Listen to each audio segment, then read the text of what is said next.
डर एक एहसास में आपका स्वागत है। इस चैनल पर आपको सुनने को मिलती हैं डरावनी और सच्ची भूतिया कहानियाँ।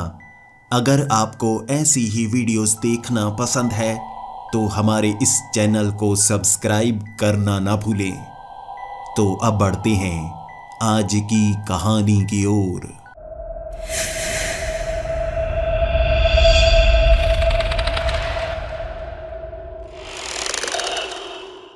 हेलो दोस्तों, अपनी इस डायरी के कई केस में आपको बता चुका हूं। कुछ रहस्यमय थे तो कुछ बेहद ही खतरनाक। कुछ में मेरी जान हथेली पर आ गई थी, लेकिन फिर भी मैंने उस केस को सुलझा ही डाला। कुछ केस ऐसे थे जिसे मैं समझ ही नहीं पाया कि मैंने सुलझा दिया है या नहीं। लेकिन आज मैं आपको जिस केस की जानकारी देने वाला हूं उसने सबके होश उड़ा कर रख दिए थे।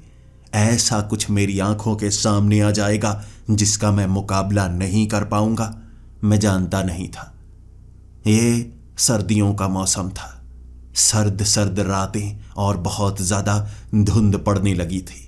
रात के 8 बजे मुझे अमूमन फ़ोन नहीं आता, लेकिन जब मुझे 8 बजे फ़ोन आया था ये एक पुलिस वाले का था और मुझे इमरजेंसी के तौर पर बुलाया गया था।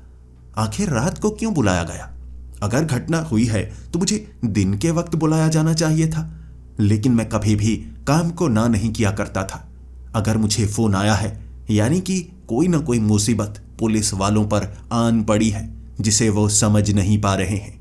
मैं जैसे ही उस जगह पर पहुंचा मुझे पता लगा ये एक डॉक्टर का घर है, एक सरकारी डॉक्टर, और उसके घर पर उसकी लाश पड़ी थी। उसे हार्ट अटैक आया था। मुझे वहां कुछ और लोगों ने बताया। उसकी बीवी से मुझे यही जानने को मिला, लेकिन पुलिस वाले मुझे कह रहे थे आप इस केस को अपने हाथ में लीजिए। मैं पुलिस वालों से पूछ रहा, आपको क्यों शक है कि इसे किसी ने मारा है? इसे तो हार्ट अटैक आया है ना। तब पुलिस वालों ने मुझे कुछ भी बताने से मना कर दिया, लेकिन ये जरूर कहा था आज आप अगर यहां कुछ छानबीन कर सकते हैं तो करने की कोशिश कीजिए। मैंने छानबीन करने की कोशिश शुरू कर दी। वो डॉक्टर जिसे हार्ट अटैक आया था वो अपने बेड पर सो रहा था। उसकी बीवी दूसरे कमरे में थी। जब उसकी बीवी इस कमरे में आई उसने देखा कि उसका पति मर चुका है, हिल नहीं रहा। उसने अस्पताल में फ़ोन किया, तभी वहां उसका साथी डॉक्टर भी आया था, लेकिन उसे मुर्दा घोषित किया गया। उसकी बीवी को शक है उसे किसी ने मारा है। सिर्फ शक ही नहीं, कह सकते हैं कि उसकी बीवी को यकीन है। तो मुझे सबसे पहले उसकी बीवी से बात करनी थी। जैसे ही मैं उसकी बीवी से पूछताछ करने लगा, आखिर डॉक्टर का स्वभाव कैसा था। उसकी बीवी एक एक करके मुझे हर चीज़ के बारे में बताती जा रही थी, लेकिन मुझे बाकी चीज़ों के बारे में जानने की ज़्यादा इच्छा नहीं थी। मुझे इस चीज़ के बारे में जानना था, आखिर उसे शक क्यों है। इस डॉक्टर को किसी ने कैसे मारा हो सकता है? इसे तो हार्ट अटैक आया है ना। उसके बाद मैं जानकारी इकट्ठी करता गया, लेकिन वो डॉक्टर की बीवी थोड़ी घबरा रही थी, थोड़ी हिचक रही थी। मैंने उससे कहा, आपको डरने की जरूरत नहीं है। आपके मन में जो भी बात है आप साफ साफ मुझे बता सकते हैं। लेकिन वो बार बार पुलिस वालों की तरफ देखे जा रही थी। मेरे आसपास 3 पुलिस वाले थे और मैंने उन पुलिस वालों को कहा, आप बाहर जा सकते हैं, मैं इनसे अकेले में पूछताछ करना चाहूँगा, ये थोड़ा सा घबरा रही हैं। पुलिस वाले बाहर चले गए। तब मैं उस डॉक्टर की बीवी से पूछ रहा, आपके मन में जो भी है मुझे आप बता सकती हैं। कोई ऐसी बात जो किसी को पता नहीं लगनी चाहिए, चाहे वो आपकी कोई प्राइवेट बात ही हो, आप मुझे बता सकती हैं। मैं उसे गुप्त ही रखूंगा, लेकिन मुझे सच जानना होगा, उसके बाद ही मैं कोई एक्शन ले सकता हूँ। डॉक्टर की बीवी ने मुझे जो बताना शुरू किया, शुरू में मुझे उस पर यकीन नहीं हो रहा था। डॉक्टर की बीवी कहने लगी, इन्हें जैसे 1-2 हफ्ते से ना एक लड़की नजर आया करती थी, काले कपड़ों में। वो हमारे घर के इर्द गिर्द सिर्फ इन्हें नजर आती, लेकिन कुछ दिन पहले मैंने उस लड़की को देखा। वो जैसे घर के पीछे वो जो गार्डन है ना वहां बैठी नजर आई। जैसे ही मैं नीचे पहुंची वो कहीं भाग चुकी थी। मुझे नहीं पता वो लड़की जिंदा है या मरी हुई है, लेकिन मेरे पति कहा करते थे कि वो एक चुड़ैल है जो उनका पीछा कर रही है और उन्हें मारने की कोशिश करेगी। मैं उस डॉक्टर की बीवी से पूछ रहा, क्या आपको ये शक है कि वो जो चुड़ैल, जो आपके पति चुड़ैल कहा करते थे और आपको लगता है कोई और लड़की थी जो छिपकर आपके घर में आती थी, उसने ऐसा कुछ किया है जिससे आपके पति की मौत हो चुकी है। तब उस डॉक्टर की बीवी ने सर हिला दिया था। इसके बाद मुझे लगने लगा आखिर बात कुछ घुमावदार भी हो सकती है, लेकिन फिर भी एक डॉक्टर को हार्ट अटैक आया है, उसे कोई दवाई दी गई हो सकती है। ऐसा भी हो सकता है उसके शरीर पर कोई इंजेक्शन का निशान हो, जिससे कई ऐसे केमिकल आते हैं जो शरीर में पहुंचकर हार्ट अटैक दिलवा देते हैं, बाद में शरीर से निकल भी जाते हैं। कहीं ऐसा कुछ तो नहीं जो इसकी बीवी को लग रहा है। मैंने उस डॉक्टर की बीवी को कहा, क्या आपके घर में सीसीटीवी कैमरे लगे हुए हैं? उसने कहा, जी लगे हुए हैं। उसमें भी हमने फुटेज चेक करने की कोशिश की थी, लेकिन उस लड़की की कहीं भी कोई फुटेज मौजूद नहीं है। यानी घर के जिस जगह पर कैमरे लगे हुए हैं उस जगह पर वो लड़की की कोई भी वीडियो मौजूद नहीं है। मैंने कहा, कोई बात नहीं, फिर भी मैं देखना चाहूँगा। वो डीवीआर सिस्टम मैंने अपने कब्जे में ले लिया था, जिसके बाद मैंने वो पुलिस वालों को दिया और पुलिस वालों को कहा, इसकी अच्छे से चेकिंग करो, मैं जानना चाहूँगा इसमें क्या क्या मौजूद है। और मैं पुलिस वालों से ये भी पूछ रहा था, एक साधारण सा केस है, एक घर में एक डॉक्टर मारा गया है हार्ट अटैक से। उसकी बीवी कह रही है कोई लड़की काले कपड़ों में उससे मिलने आती थी, जबकि जो मारा गया है वो पहले कहा करता था कि वो एक चुड़ैल है जो उसका पीछा कर रही है। ऐसे केस को मेरे पास क्यों भेजा गया है? इसमें मुझे कुछ खास नजर नहीं आता। इसमें मुझे लगता है बस थोड़े से भ्रम है। पुलिस वाले मुझे कुछ बता नहीं रहे थे, जैसे किसी का इंतजार कर रहे थे। जिसके बाद मुझे कमिश्नर का फोन आया था। उन्होंने मुझसे कहा कि जल्दी से तुम्हें पुलिस स्टेशन पहुंचना होगा। पुलिस स्टेशन में तुम्हें पूरी की पूरी बात बताई जाएगी, जो भी तुम्हारे पास है, जो भी तुमने सबूत इकट्ठे किए हैं, उसे लेकर पुलिस स्टेशन पहुंच जाओ। मैं आधी रात को 12 बजे पुलिस स्टेशन पहुंचा था। पुलिस स्टेशन पहुंचते ही कमिश्नर वहां पर मौजूद थे, बड़े बड़े अफसर वहां पर मौजूद थे और मुझे वो फाइल दी गई जो पुलिस वालों ने पहले से बनानी शुरू कर दी थी। यह केस इतना आसान नहीं था जितना लग रहा है। इस केस में जैसे सीरियल किलर का कोई शक सबको लग रहा था। मैंने वो फाइल खोलनी शुरू कर दी। यह पहली मौत नहीं थी जो इस डॉक्टर की हुई। इससे पहले 2 और लोगों की मौत हो चुकी है और उसका रिश्ता इस काले कपड़ों वाली औरत से जोड़ा जा रहा है। इसमें जो पहला कत्ल हुआ था वो एक पॉलिटिकल पार्टी के मेंबर का हुआ था, जिसके बाद एक ड्राइवर की मौत हुई और तीसरी मौत ये डॉक्टर की हुई थी। उस फाइल में 3 कत्ल के बारे में बात की गई। अब जो पहला कत्ल हुआ उसमें वो जो पॉलिटिकल पार्टी का मेंबर था ना, उसने घर में फांसी लगा ली थी। उसने आत्महत्या की थी, जबकि वो ड्राइवर एक ट्रक के नीचे आकर मारा गया रात के 12 बजे। अब तीसरी मौत ये डॉक्टर की हुई थी। अब तीनों को एक सीरियल किलर से जोड़ा जा रहा था, वो काले कपड़ों वाली औरत। और मुझ पर दबाव डालकर यह कहा जा रहा था, तुम्हें जल्द से जल्द वो काले कपड़ों वाली औरत को ढूंढना होगा, क्यों वो कत्ल कर रही है। मैंने कमिश्नर से खुद बात की थी। आपको क्यों लगता है कि ये काले कपड़ों वाली औरत का ही काम है? पहले मुझे तीनों जगह पर जाना होगा, तीनों फाइल्स अच्छे से देखनी होंगी, फॉरेंसिक रिपोर्ट में क्या क्या आया है वो सब जानना होगा। फिर ही मैं बता सकता हूं कि एक सीरियल किलर का काम है या बस साधारण मौतें हैं। कमिश्नर जोर देकर मुझे कहे जा रहा था, यह सीरियल किलर का ही काम है, हमने भी फाइल बनाई है, जानकारी हमें भी है, तुम्हें जल्द से जल्द इस पर काम करना शुरू कर देना चाहिए और हम इसके बाद तुम्हें और जानकारी देना चाहेंगे। पहले तुम इस पर जल्दी से जल्दी काम करो। रात के वक्त 3 बजे मैं पुलिस स्टेशन में वो सभी फाइल्स मंगवाता जा रहा था। वो तीनों कत्ल की पूरी फाइल्स मेरे सामने थी और टेबल पर रखी वो फाइल्स मैं अच्छे से देख रहा। सबकी गवाही, आसपास के लोगों की वो बातें, जहां जहां कत्ल हुए कोई ना कोई गवाह था, सीसीटीवी फुटेज, सब कुछ वहां पर मौजूद था। शुरुआत मैंने की सबसे पहले कत्ल से, वो पॉलिटिकल पार्टी के मेंबर ने जो आत्महत्या की थी, जिसे पुलिस वाले कह रहे थे कि वो एक कत्ल है। मैंने फाइल पढ़नी शुरू कर दी। उसने जो फांसी लगाई थी ना, उसकी सीसीटीवी फुटेज मौजूद थी। वो उस कमरे में अकेला जा रहा था। उस कमरे में और कोई गया ही नहीं। कमरे के अंदर कोई सीसीटीवी कैमरा नहीं लगा था, लेकिन उसके बाद वहां भीड़ लगनी शुरू हो गई। उसकी लाश को निकाला गया। सीसीटीवी फुटेज में साफ था उस घर के अंदर और कोई आया नहीं, वो अकेला रहता था और उसने फांसी लगाई, आत्महत्या की। अब इसमें कत्ल की कोई गुंजाइश नहीं लग रही थी। मैंने गवाही देखने की कोशिश की, जो वहां गवाह मौजूद थे, घर में कुछ काम करने वाले लोग जो सुबह आते थे या आस पड़ोस के लोग, सबने यही गवाही दी थी। बहुत दिनों से बहुत ज़्यादा परेशान रहने लगा था। वो कहा करता था कि उसे काले कपड़ों वाली एक लड़की नजर आती है। काले कपड़ों वाली लड़की उसके घर में आने लगी है, इसीलिए उसने सीसीटीवी कैमरे घर के अंदर तक लगाए थे, बस उस कमरे में नहीं लगाए जहां उसने वो फांसी का फंदा गले से लगाया। इसके बाद कई लोगों ने यही सब कहा। अब वो एक आत्महत्या थी। हो सकता है किसी ने उस पर दबाव बनाया हो।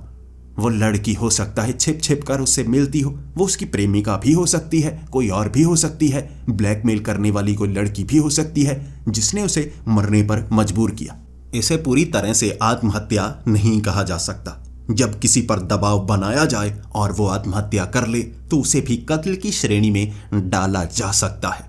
इसीलिए मैं सोचने लगा, ठीक है, ये मान सकते हैं कि किसी तरह से कत्ल हो सकता है, लेकिन देखने में पूरी तरह से आत्महत्या लग रही है। फिर मैंने दूसरे कत्ल के बारे में जानने की कोशिश की। एक आदमी जो कि रात के 12 बजे बहुत ज़्यादा शराब पीकर सड़क पर चला जा रहा था। सीसीटीवी फुटेज मौजूद है। वो एक ड्राइवर था जो कि रात को घर आया करता था और उसने बहुत ज़्यादा उस दिन शराब पी थी। रात को सड़कों पर बहुत ज़्यादा हुड़दंग मचा रहा था। उसने एक बोतल को ज़मीन पर भी मारा था। उसकी फुटेज भी एक चौराहे की मौजूद थी, जिसके बाद आगे से एक ट्रक निकल कर आ रहा। ट्रक की रफ्तार ज़्यादा तेज़ नहीं थी और एक खास जगह पर, जहां काफ़ी दूर से नज़र आ रहा कि वो ट्रक सीधा सड़क से जा रहा था। ज़रा भी ऐसा नहीं लग रहा कि वो गलत तरीके से ट्रक चला रहा हो।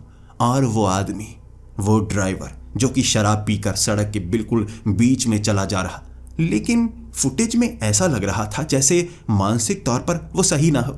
उसने शराब की बोतल काफ़ी पहले फेंक दी थी। अपनी बाजुओं को ऊपर की तरफ खड़ी करके ऐसे चल रहा था जैसे वो चल ना रहा हो, कोई उसे खींच रहा हो, लेकिन वो अकेला था। मानसिक तौर पर मुझे वो सही नहीं लग रहा था। पहले पहले वो बीच में चलता रहा, फिर एकदम से जैसे पेड़ के पीछे छिप गया। ट्रक वाला बिल्कुल सही चला रहा था, उसकी कोई गलती है ही नहीं। अगर सड़क सामने से खाली हो, पूरी तरह से खाली हो, तो वो ट्रक को थोड़ा तेज चलाएगा ही। लेकिन वो आदमी अपनी बाजुओं को ऊपर किए हुए अपने सर को ऐसे हिला रहा था जैसे किसी ने उसकी गर्दन घोंट रखी हो। पेड़ के पीछे जैसे छिप गया। ट्रक वाला जैसे ही करीब से निकलने लगा, वो आदमी पेड़ के पीछे से निकला और ट्रक के आगे आ गया। ट्रक वाले के पास ब्रेक लगाने का समय नहीं था। वो जैसे घबरा गया। जब तक वो ब्रेक लगा पाता, वो आदमी ट्रक के टायर के नीचे आ चुका था। इस तरह से उसकी मौत हुई थी। यानी ये दो मौतों को भी वो काले कपड़ों वाली के साथ जोड़ा जा रहा है, क्योंकि इस आदमी को भी काले कपड़ों वाली औरत नजर आया करती थी। इसके पड़ोसियों ने बताया है, इसकी बीवी ने बताया है, जो कि 2 महीने पहले इससे लड़ाई करके अपने मायके चली गई थी। इस तरह बहुत सारी जानकारी को काले कपड़ों वाली औरत से जोड़ा जा रहा था। लेकिन मैं सीसीटीवी फुटेज को आंखों के सामने देख रहा। कोई भी जज इस बात को मानेगा ही नहीं कि भूत प्रेत होते हैं, या ऐसी काले कपड़ों वाली कोई औरत नजर आ रही थी जो ब्लैकमेल कर रही है या काला जादू कर रही है। इसके बारे में हमें जानकारी इकट्ठी करनी होगी। तीसरा कत्ल उस डॉक्टर का जो हार्ट अटैक से मारा गया। इसमें सिर्फ एक कॉमन चीज थी, सिर्फ एक, ना मारने का तरीका ना कुछ और, सिर्फ काले कपड़ों वाली औरत, जिससे ये तीनों डर रहे थे, बहुत ज्यादा डर रहे थे। लगभग सुबह का वक्त हो चुका था। मैं पुलिस स्टेशन में ही था। पुलिस स्टेशन में यही काम कर रहा, अलग अलग फाइल को चेक करना, कुछ ना कुछ कॉमन बातें ढूंढने की कोशिश करना।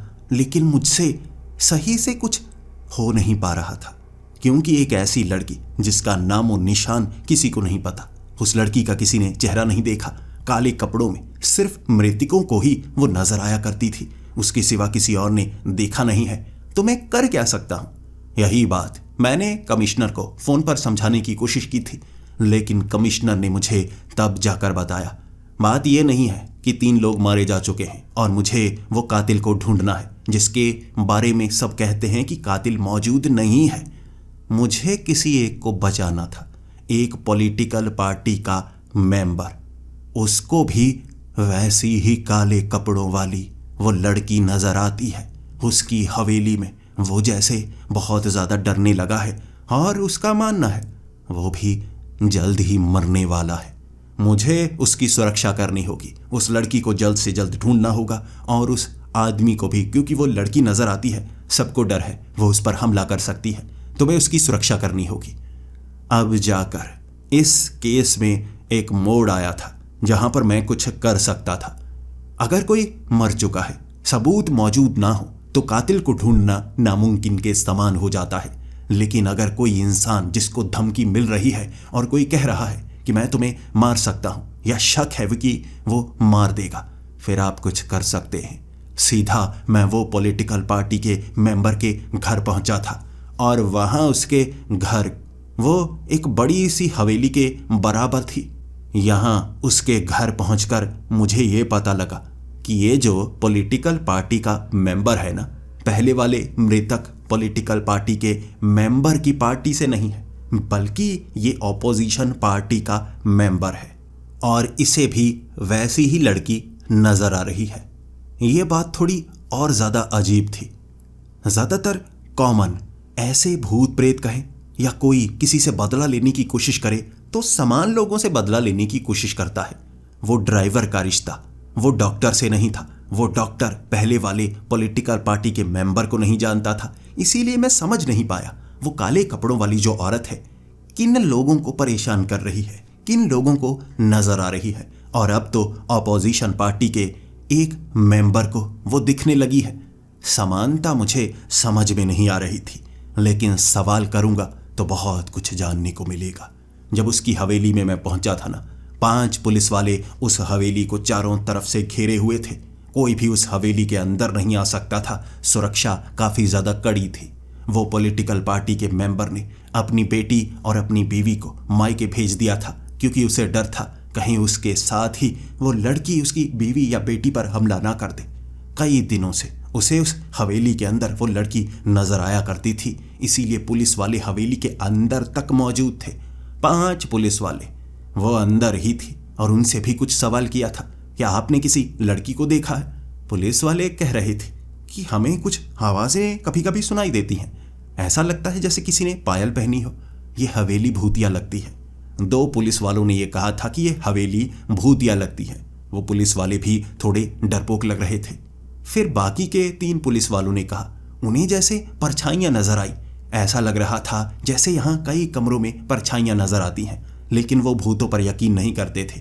उनका मानना है बल्ब इस एंगल पर लगे हुए हैं कि पर्दे हिलते हैं और परछाइयां बनते हैं। यहाँ कोई भी काले कपड़ों वाली लड़की मौजूद नहीं है। इसीलिए मैं जब उस पॉलिटिकल पार्टी के मेंबर उसके पास पहुंचा, उसकी उम्र लगभग 28 साल थी। वो लड़का अपने बेडरूम में बैठा हुआ मेरा ही इंतजार कर रहा था। मैं पिछली रात से सोया तक नहीं था। 11 से 12 बजे का वक्त हो चुका था। मैं उसके सामने बैठकर उससे सवाल कर रहा और मेरी आंखें बीच बीच में बंद होती। अगर आप इस तरह रात को सोए ना तो अगले दिन नींद तो चढ़ेगी ना, दिमाग सही से काम नहीं करेगा। मेरे साथ वैसा ही हो रहा था।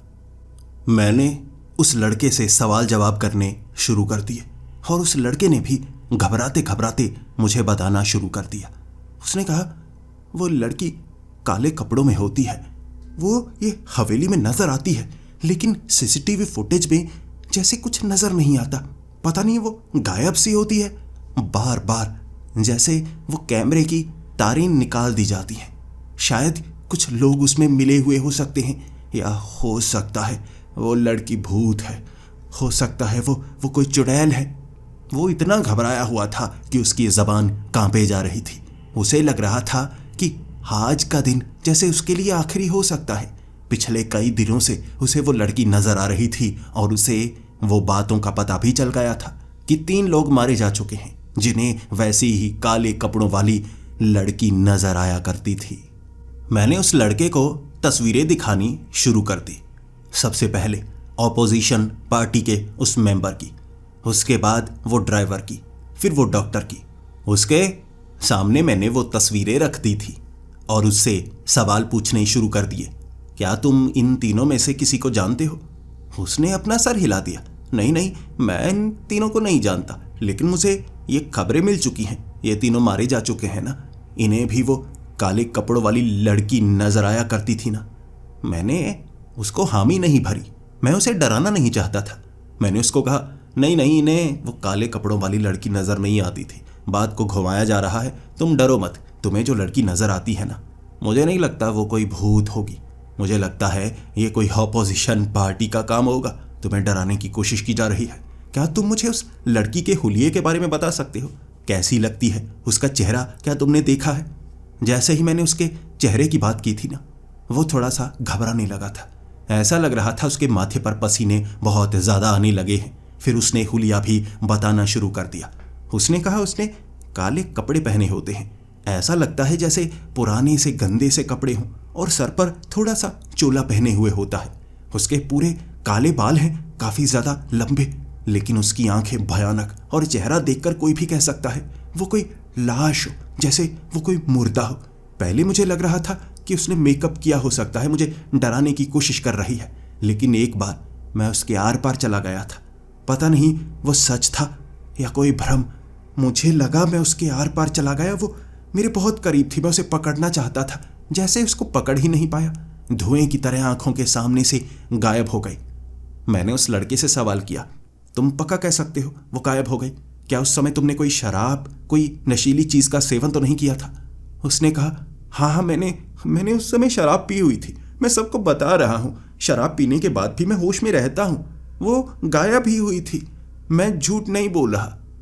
उसने शराब ज़्यादा पी हुई थी, उसे ये भ्रम हुआ, लेकिन मैं सोच में पड़ा हुआ, ये केस को किस दिशा में मोड़ा जाए, क्या वो लड़की सच है या नहीं। मैंने उसको साफ साफ कह दिया, आज रात मैं हवेली में तुम्हारे साथ रहना चाहूँगा, तुम्हारे बहुत ज़्यादा करीब। मैं महसूस करना चाहूँगा कि वो लड़की क्या सच में तुम्हें नज़र आती है, कैसी है। मैं उसके खिलाफ सबूत इकट्ठे करने की कोशिश करूँगा, उसे पकड़ने की कोशिश करूँगा। क्या मैं इस हवेली में रह सकता हूँ? उस लड़के ने मेरी आंखों में आंखें डालकर कहा था, आपका बहुत बहुत धन्यवाद, मैं खुद चाहता हूँ कोई मेरे साथ रहे। मेरी बीवी भी बहुत ज़्यादा डर रही थी, मेरी बेटी भी, मैंने खुद उसे मायके भेजा। उसके बाद मैंने पुलिस वालों को कहा कि तुम हवेली के अंदर रहो। 2 पुलिस वाले तो बहुत ज़्यादा डरपोक हैं, वो तो हवेली के बाहर रहते हैं और 3 कमरों के बाहर रहते हैं, मेरे पास नहीं आते। जब आवाज़ें आती हैं ये डरपोक बाहर की तरफ भागते हैं। आपको झूठ बताया इन्होंने, बहुत डरपोक हैं, इनका कोई फ़ायदा नहीं है, इनका कोई फ़ायदा नहीं। दरवाजे खिड़कियां सब कुछ बंद कर दो, फिर भी हवेली के अंदर से आवाज़ें आना शुरू हो जाती हैं और ये डर जाते हैं। आप तो डर कर नहीं भागेंगे ना, आप मेरे साथ रहेंगे ना। मैंने जो सीसीटीवी कैमरे थे ना, वो पुलिस वालों की मदद से घर में सही जगह पर लगाए, ऐसी जगह जहां पर बरामदा था, चारों तरफ के कमरों पर नज़र रखी जा सकती थी। उन कमरों के अंदर जाने का और कोई रास्ता नहीं, अगर कोई उस जगह से निकल कर जाएगा तभी उन कमरों में जा सकता है। और उस लड़के को मैं उसी कमरे में रखने वाला था, मैं खुद उस लड़के के साथ रहने वाला था। आज देखूंगा आखिर उसे क्या नजर आता है, किससे वो डरता रहता है, सच में वो लड़की मौजूद है या बस एक भ्रम है। मैं उस लड़के के साथ उस घर में रात के वक्त मौजूद उसकी सुरक्षा के लिए देखना चाहता था कौन सी लड़की काले कपड़ों में नजर आती है। उसके कमरे में जब मैं बैठा हुआ ना, बाहर से छम छम की आवाज़ें आना शुरू हो गई। ऐसा लग रहा था जैसे पाँव में पायल पहने कोई लड़की चलकर जा रही हो। हवेली में वो आवाज़ इस तरह से गूंज रही थी, मैं समझ नहीं पा रहा किस कमरे से वो आवाज़ आ रही है। वो निचले फ्लोर से ही आवाज़ आ रही है या ऊपर वाले फ्लोर से आवाज़ आ रही है। पुलिस वाले जो कि हवेली के बाहर थे, मुझे काफ़ी ज़्यादा गुस्सा था। मैं उस लड़के को छोड़कर ज़्यादा दूर जाना नहीं चाहता था, लेकिन पुलिस वाले हवेली में मौजूद नहीं, इसीलिए मैंने उस लड़के को कहा, दरवाज़ा बंद रखना, जब तक मैं नहीं कहता इस दरवाजे को मत खोलना। मैं हवेली से थोड़ा बाहर जा रहा हूँ, पुलिस वालों को देख कर आना चाहता हूँ। जैसे ही मैं हवेली के बाहर गया, वो 5 पुलिस वाले एक साथ कुर्सियाँ डालकर बैठे हुए बातें कर रहे। बड़े गुस्से में मैंने उनको कहा था, यहाँ छुट्टियाँ मनाने के लिए नहीं आए हो, सुरक्षा करने के लिए आए हो। तुम्हें पता है ना रात का वक्त हो गया है, तो तुम 5 एक जगह इकट्ठे नहीं हो सकते। पांचों को अलग अलग अलग जगह पर रहना होगा। तभी मैं सोचूं आखिर वो लड़का इतना ज्यादा डरता क्यों रहता है। अगर हवेली के अलग अलग हिस्सों में तुम होगे तो सुरक्षा ज्यादा अच्छी हो गई, ऐसे पांचों इकट्ठे बैठे मत रहो। तभी कांस्टेबल ने मुझसे कहा था, सर हम खुद अलग अलग जगह पर ही थे। सर इस हवेली में कुछ अजीब है। सर इस हवेली में बहुतिया घटनाएं होती हैं। पुराने ज़माने से कहानियां सुनते आ रहे हैं, और ये काले कपड़ों वाली वो चुड़ैल, वो भी सर सच है। मैंने पुलिस वाले को गुस्से में कहा, जल्दी करो, अलग अलग जगह पहुंच जाओ, वरना कमिश्नर का फ़ोन आने वाला है। मैं सीधा कह दूंगा इन्हें सस्पेंड करो, ये किसी काम के नहीं है। वो मेरे पाँव पड़ने को आ रहे। मैंने उनको कहा, इससे काम नहीं बनेगा, तुम्हें हवेली के अलग कोने पर जाना ही पड़ेगा, इकट्ठे नहीं रह सकते। कम से कम दो दो बनकर ही अलग जगह चली जाओ, और किसी एक को तो अकेला रहना ही होगा। वो 5 पुलिस वाले अलग अलग जगह हवेली के आगे वाले हिस्से को जैसे घेरे हुए। एक पुलिस वाला वो हवेली के अंदर भी था, उसी जगह जहां सीसीटीवी कैमरे लगे हुए। जैसे ही मैं हवेली के अंदर गया, सबसे पहले मैंने दरवाज़ा खुलवाया। वो लड़का अब उस बेडरूम में ही मौजूद था। अभी तक वो लड़की के घुंघरों की आवाज़ ज़रूर आ रही थी, लेकिन वो लड़की किसी को नजर नहीं आई थी। जैसे ही मैं उस कमरे के दरवाजे के पास था ना, इधर उधर घूर रहा था, छम छम की आवाज़ें आनी शुरू हो गई। मेरे सामने बैठा वो पुलिस वाला मुझे कुर्सी पर बैठे हुए भी उसकी कांपती हुई टांगें साफ नजर आ रही थी। बैठे बैठे भी थर्राए जा रहा। अचानक जैसे उसके होंठ सफ़ेद होने लगे। शायद इन आवाज़ों से वो अकेला होने के कारण इतना ज़्यादा डर गया कि वहीं बैठा बैठा बेहोश हो गया। पुलिस वाला था वो, फिर भी काफ़ी ज़्यादा डरपोक था। उसके बारे में मैं ज़्यादा समझ नहीं पाया, लेकिन अचानक मेरा ध्यान ऊपर कैमरे पर पड़ा। मैं बस ये देखना चाहता था कि कैमरे का एंगल सही तो है ना, हर चीज़ इस जगह की सही से आ तो जाएगी ना। मैंने कैमरे की तरफ ध्यान दिया तो तार जैसे खींची हुई थी। वो कैमरे में तार लगी नहीं थी, यानी वो कैमरा काम भी नहीं कर रहा होगा। इसीलिए डीवीआर में फुटेज प्रॉपर नहीं होती, वो लड़की की फुटेज नहीं होती। किसी ने ये तार निकाल दी और मुझे पता करना होगा तार किसने निकाली। उस लड़के को मैंने कहा था, तुम कमरे में चले जाओ जल्दी से, मुझे दूसरे कमरे में जाकर वो सीसीटीवी फुटेज चेक करनी होगी। किसी ने शायद तार निकाली है, रिकॉर्डिंग तो हुई होगी ना। जैसे ही मैं सबसे पीछे वाले कमरे में गया, वो स्टोर रूम था। वहीं पर कैमरे का डीवीआर सिस्टम रखा हुआ था हार्ड ड्राइव में। यकीनन वो फुटेज होगी, मुझे जल्दी से चेक करनी होगी। जैसे ही मैं वहां पहुंचा, प्लग निकाला गया था, यानी वहां स्क्रीन भी काम नहीं कर रही थी। डीवीआर सिस्टम की तार निकाली हुई, कुछ भी रिकॉर्ड नहीं हो रहा होगा। मैं हक्का बक्का था, ये क्या चल रहा है? किसी ने यहां पर तार निकाल दी, फुटेज तो आई नहीं होगी। जल्दी से मैंने वो तारें सही जगह लगाई। उसके बाद मैं आगे की तरफ आने वाला था ताकि कैमरे की तार भी लगाऊं। एक चीख की आवाज ने मुझे डरा कर रख दिया। यह चीख की आवाज उस लड़के की थी।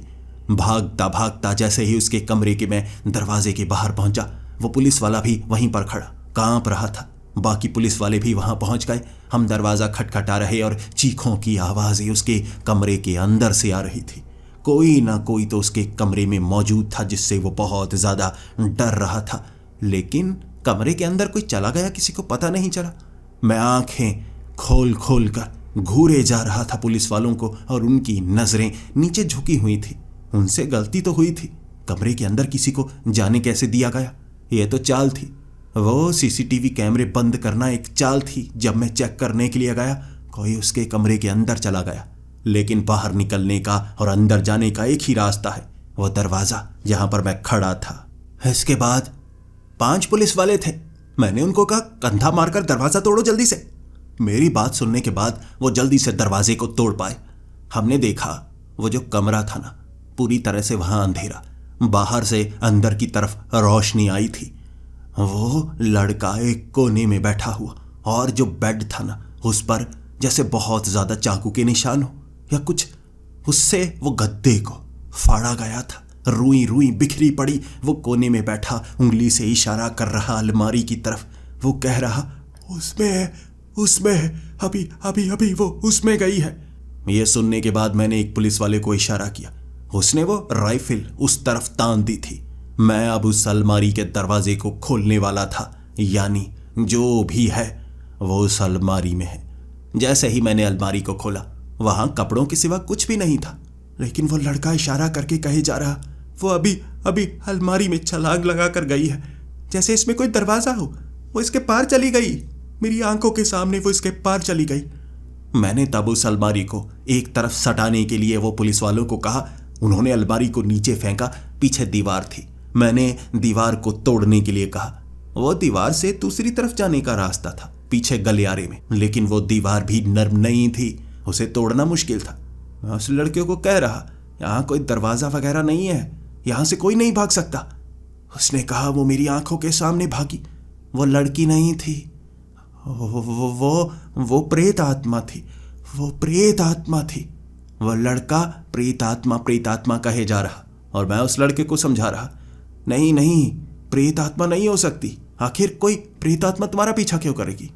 यह बात सुनते ही उस लड़के का चेहरा उतर सा गया, नीचे देखे जा रहा था और फिर कह रहा, आप जो कह रहे हैं सही है, आप मुझे बचाइए, वो मुझे मार देगी, मुझे छोड़ना मत, मुझे छोड़ना मत।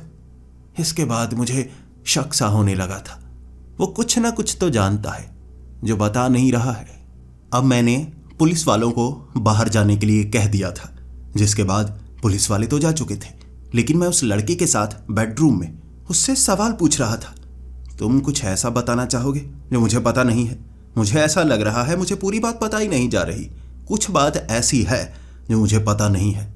बताओ, अगर तुम मरना नहीं चाहते तो बताओ। अगर मुझे सब कुछ सच पता नहीं लगा, हो सकता है तुम्हारी जान चली जाए। वो मेरी ये बातें सुनने के बाद बहुत ज़्यादा घबराया हुआ, ऐसा लग रहा था किसी पशुपेश में हो। वो बोलना भी चाहता था, लेकिन खुद को रोके भी जा रहा। शायद वो किसी चीज़ से डर रहा था।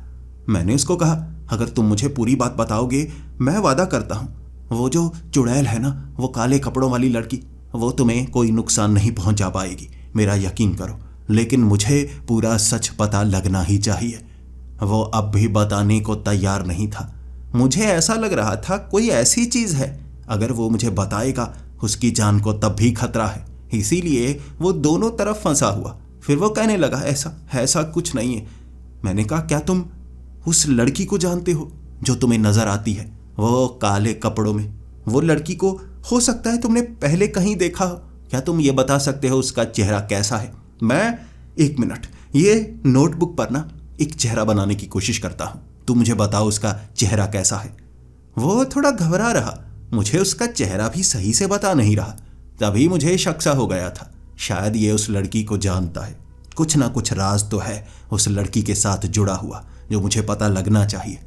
तब मैंने उसको कहा, तो ऐसा करते हैं, मुझे पुलिस स्टेशन जाना होगा, वहाँ मैं फाइल्स में झांकने की कोशिश करता हूँ। अब यहाँ कोई फ़ायदा तो होने वाला नहीं है। अब तो तुम मारे ही जाओगे, अब मर जाओगे, उसके बाद देखेंगे ना वो लड़की के खिलाफ कोई सबूत मिलता है या नहीं। वो मेरे पाँव पड़ने लगा था। वो कह रहा था, आप मत जाइए, आपके सिवा शायद मुझे कोई नहीं बचा सकता। सबने हाथ खड़े कर दिए हैं। मैंने कहा, सबने किसने? उसने कहा, पुलिस वालों ने और मेरे साथियों ने भी। मैंने कहा, साथियों ने हाथ खड़े क्यों किए हैं? साथी तो वैसे भी डरते होंगे ना, वो तुम पर यकीन नहीं करते होंगे। उसने कहा, वो करते तो हैं, लेकिन वो मदद नहीं कर सकते। जब तक आप फंसते नहीं, मदद नहीं करेंगे।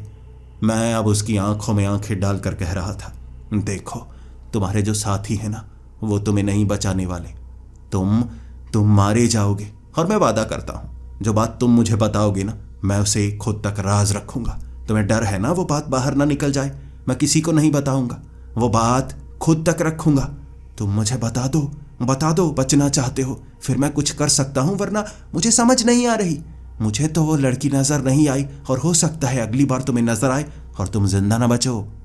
तब उस लड़के ने मुझे जो सच बताया वो बड़ा घिनौना था।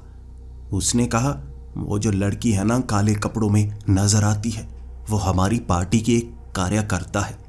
वही रजनी जो विदेश भाग चुकी है ना, उस पर इल्ज़ाम लगाए जा रहे हैं कि बहुत सारे रुपए लेकर पार्टी को धोखा देकर वो भाग चुकी है, कहीं गायब हो चुकी है।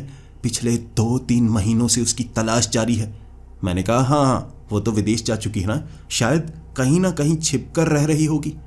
उसने कहा, नहीं, वो विदेश नहीं भागी है, वो मारी जा चुकी है, वो मारी जा चुकी है।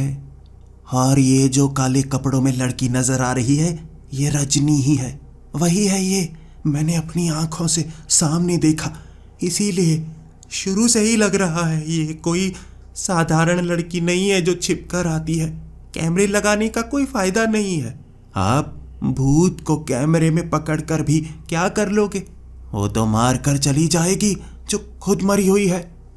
मैंने उसको तब कहा था, तुम ये पक्का कह सकते हो कि वो मारी जा चुकी है?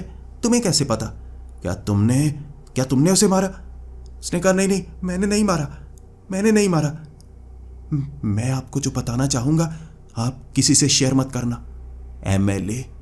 एमएलए के घर में 3 महीने पहले पार्टी हुई थी। बहुत सारे लोग आए थे। जब वो लोग चले गए सिर्फ खास लोगों को रुकने की इजाजत थी। रजनी भी वहां पर रुकी हुई थी। मैं भी तब वहां पर था और ऑपोजिशन पार्टी का एक मेंबर, हम उसे अपनी पार्टी में मिलाना चाहते थे जिससे यहां सत्ता परिवर्तन किया जा सके। वो ड्राइवर, वो डॉक्टर भी वहां पर मौजूद। बहुत कम लोग वहां पर मौजूद थे और रजनी भी। तब रजनी को कहा जा रहा था कि तुम ऑपोजिशन पार्टी में चली जाओ, धोखा देकर हमें चली जाओ और वहां के राज हमें बताओ, फिर सही समय पर हमारे पास चले आना। रजनी का अफेयर एमएलए के साथ था और रजनी पार्टी को छोड़ना नहीं चाहती थी। एमएलए दबाव बनाने लगे, कहने लगे तुम्हें पार्टी से निकाल दिया जाएगा। वहां पर हम सब लोग थे, यानी एमएलए, वो अपोजिशन पार्टी का वो मेंबर, वो ड्राइवर, वो डॉक्टर, मैं, हम सब वहां पर थे। रजनी को वो एमएलए जलील करने लगा। तब रजनी ने कहा था, मेरे पेट में तुम्हारा बच्चा है और तुम अपनी बीवी को धोखा दे रहे हो, तुम सच नहीं बता रहे। हमारे सामने उसने ये कहा था और एमएलए को बहुत ज्यादा गुस्सा आ गया था। एमएलए ने तभी एक भारी पत्थर उसके सर पर मारा था गुस्से में और उसे मारता रहा। उसकी मौत वहीं पर हो गई। वहां हम ही थे और एमएलए कह रहा, इसकी लाश को दफना दो यहीं आगे वाले पार्क में। मेरे घर में कभी कोई तलाशी नहीं ले पाएगा और अगर तुम में से किसी ने यह बात बाहर बताई तो उसे मौत के घाट उतार दिया जाएगा। इसीलिए मैं मरना नहीं चाहता। रजनी की प्रेतात्मा नजर आना शुरू हो गई एक एक करके। अब वो ऑपोजिशन पार्टी का मेंबर भी मारा गया, वो ड्राइवर मारा गया, वो डॉक्टर मारा गया। अगली बारी मेरी और उसके बाद वो एमएलए। इसीलिए एमएलए दबाव बना रहा है कमिश्नर पर। कमिश्नर जल्दी से जल्दी ये करेगा तो शायद उसे कोई खतरा नहीं होगा।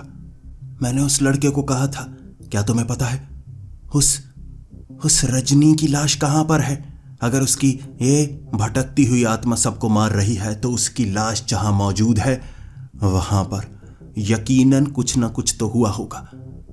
इसके बाद वो मुझे कह रहा है, मैंने पता लगाने की कोशिश की। उसने अपने 2 खास लोगों को वहां भेजा था जहां लाश को फेंका गया था। वो पेड़ के नीचे दफनाया गया था। लाश वहां पर मौजूद नहीं है। ज्यादा पता नहीं किया जा सकता था, उससे शक होता, इसीलिए इस बात को दबा दिया गया। और एमएलए, उनके पास तो ताकतवर लोग हैं, शायद वो प्रेत आत्मा उसका कुछ कर पाए या ना कर पाए, लेकिन मुझे तो वो मार देगी। एमएलए अब बात भी नहीं करते हमसे ताकि राज बाहर ना आ जाए। हम कुछ बोले तो वो हमें वैसे भी मरवा देगा। अब मुझे बहुत कुछ पता लग गया था, लेकिन आखिर वो रजनी जिसकी प्रेत आत्मा भटक रही है, वो शायद बदला लेने के लिए भटक रही होगी। लेकिन इतनी आसानी से अगर कोई मर जाए, उसकी प्रेत आत्माएं ऐसे बदला लेने लगे तो सबको न्याय मिल जाएगा। यह शुरू कैसे हो रहा है मुझे वो जानना होगा। मैंने तब उस लड़के को कहा था, मुझे बस कुछ समय के लिए यहां से जाना होगा। पुलिस वालों को मैंने कहा, तुम्हें इसके कमरे के अंदर रहना होगा, हर समय इस पर नजर रखे हुए। कोई भी ऐसी प्रेत आत्मा से मार नहीं सकती। अगर तुम सामने रहोगे तो ध्यान रखना। वो लड़का कह रहा था, ये यहां नहीं रहेंगे, ये डर जाएंगे। लेकिन मेरे पास समय नहीं था। मैं जल्द से जल्द पता लगाना चाहता था, शायद रात को वो भटकती हुई आत्मा कोई ना कोई मौका बना ले। इससे पहले मुझे उसकी लाश को ढूंढना होगा। जब हम लाश को खत्म कर देते हैं, जला देते हैं, उसके बाद उसका रिश्ता शरीर से जुड़ता नहीं। वो आत्मा आजाद हो जाती है और वो अपने बदले को भी याद नहीं रख सकती। इस तरह से उस भटकती हुई प्रेत आत्मा को आजाद करना होगा, वरना वो इस लड़के को मार देगी। और उस एमएलए को भी। गलती भले ही एमएलए की है, लेकिन भुगत तो सब रहे हैं। सिर्फ राज को छिपाने की सजा वो सबको दे रही है। मैं रात के 2 बजे उस जगह पर था। वो गंदी जगह, वहां पर नाला था। एक जगह जैसे कचरा गिरा हुआ। वहां पेड़ के पास मैंने खोदने की कोशिश की, जहां उसने कहा था वहां लाश मौजूद नहीं। एमएलए ने भी वहां ढूंढने की कोशिश की थी, लाश तो उसे मिली ही नहीं। आखिर लाश यहां से गई कहां? मैं रात के वक्त अपने साथी पुलिस वालों से फोन करके पूछ रहा था, क्या तुम मुझे रजनी के बारे में जानकारी दे सकते हो? तुम्हारे इलाके में थी ना वो, मुझे पूरी जानकारी चाहिए। कहां से उसने शुरुआत की, क्या क्या किया करती थी, उसकी जान पहचान किसके साथ थी, मुझे क्या तुम 10-20 मिनट में वो जानकारी दे सकते हो? एक पुलिस वाले ने तो फोन पर ही जानकारी देना शुरू कर दी। वो रजनी को अच्छी तरह से जानता था। उसका कहना था वो ऐसी लड़की थी ही नहीं, शायद वो गलत पार्टी में पहुंच गई, इसीलिए उसे भागना पड़ा। मैंने उसे बताया नहीं था कि रजनी भागी नहीं, बल्कि मैं बस जानकारी इकट्ठी कर रहा। उसने बताया जो रजनी थी वो पहले बस्ती में रहा करती थी और बस्ती में उसके कई साथी थे। वहां बस्ती के लोगों का भला करने के बाद वो उस पार्टी को ज्वाइन कर चुकी। बस्ती के लोग उसकी बात माना करते थे, इसीलिए उस पॉलिटिकल पार्टी में उसे रखा हुआ था। कोई उसे ज्यादा पसंद नहीं करता था, उसे बस्ती वाली कहते थे। लेकिन सुना है एमएलए के साथ उसका कोई नाजायज रिश्ता था। सिर्फ बातें चली थी, ज्यादा बातें बाहर नहीं आई थी। मैं उसकी बातें सुनता जा रहा। मैंने कहा, क्या वो बस्ती वही जो नाले के पास है? उसने कहा, हाँ, वहां उसकी एक बहन भी थी। वो सगी बहन नहीं थी, लेकिन उसे बहनों की तरह मानती थी। वो अब भी बस्ती में ही रहती है। उसकी बातों से मुझे कुछ ऐसा लगने लगा था, शायद मैं पता कर सकता हूं। मैं जिस नाले के पास खड़ा था, पीछे बस्ती थी और उसी बस्ती में एक घर, वो रजनी की मुंह बोली बहन का घर। शायद मैं जानता था आगे क्या होगा और ये कैसे हो रहा है। मैं रात के 3:30 बजे सीधा रजनी की बहन के घर पर पहुंचा था। वो नाले के बीच से निकलकर वो छोटा कच्चा रास्ता, मैं दरवाजे को खटखटाए जा रहा। जैसे ही वो लड़की बाहर निकली, वो जैसे गंदे से कपड़ों में थी। ऐसा लग रहा था अजीब से कपड़े पहने हुए, कई सारी माला पहनी हुई, सर पर जैसे कांटों का एक मुकुट सा पहना हुआ। मुझे देखते ही उसने जैसे मुकुट उतार कर गेट खोलने की कोशिश की, लेकिन वो गेट से अंदर मैं देख पा रहा। जैसे ही वो थोड़ा बाहर आई और कहने लगी, कौन है आप? रात के इस वक्त आप गेट को खटखटाए जा रहे हैं कौन आप? मैंने अपना आईडी कार्ड दिखाया और कहा, मैं डिटेक्टिव हूं और आपसे कुछ पूछताछ करनी है। आप खुद गेट खोलेंगी या मैं पुलिस वालों को साथ लेकर आऊं? उससे बात थोड़ी बढ़ सकती है। अगर मैं अंदर आऊंगा बस साधारण बातें करूंगा, ज्यादा कोई मुश्किलें नहीं होंगी। मैं सब कुछ सच जानता हूं। उसको यह कहा था और उसके होश उड़ गए। वहां उसके घर के अंदर जब मैं पहुंचा, बदबू आ रही थी और उसकी कांपती हुई टांगें ये बयां कर रही थी। शायद मैं जानता था यहां क्या हो रहा है। वो जो लड़की थी ना, वो रजनी की बहन थी। शायद उसे कहीं से तो पता लग गया होगा, या वो कचरा उठाने के लिए पीछे गई होगी या फेंकने के लिए। उससे वो लाश मिली। वो उसने अपने मुंह से बताया, जबकि पहले ही मैंने गैस कर लिया था। जब वो कचरा फेंकने के लिए गई, वहां एक कचरे के लिफाफे के नीचे उसे वो लाश दिखी। वो चेहरा नजर आया उसकी बहन का। तब उसने उसकी लाश को वहां से निकाला। बहुत ज्यादा रो रही थी।